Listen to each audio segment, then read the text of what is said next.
Y do we make investments? ताकि हमारा और हमारी फैमिली का प्रेजेंट अच्छा हो सके, रहने को अच्छा घर हो सके, खाने को अच्छी ग़िज़ा हो सके, और इसलिए भी ना कि हमारी और हमारी फैमिली का फ्यूचर अच्छा हो सके, ताकि जब कोई बुरे हालात आए, कोई मुसीबत आए, तो हमें किसी के सामने हाथ ना फैलाना पड़े। पैसे लगाने के बाद भी प्रॉफिट गारंटेड नहीं होता ना, नुकसान भी तो हो सकता है।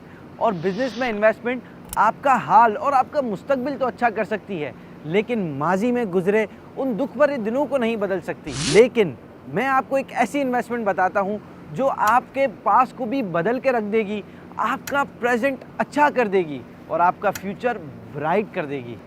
Should we tell them? और राइट देन, आपके और मेरे प्यारे नबी मोहम्मद अरबी सल्लल्लाहु ताला अलैहि वसल्लम फरमाते हैं, जिसने मुझ पर एक मरतबा दुरूद पाक पढ़ा, अल्लाह पाक उस पर 10 रहमतें नाजिल फरमाता है। ये प्रेजेंट है, उसके 10 गुना मिटा देता है। ये माजी है और उसके 10 दर्जात बुलंद कर देता है।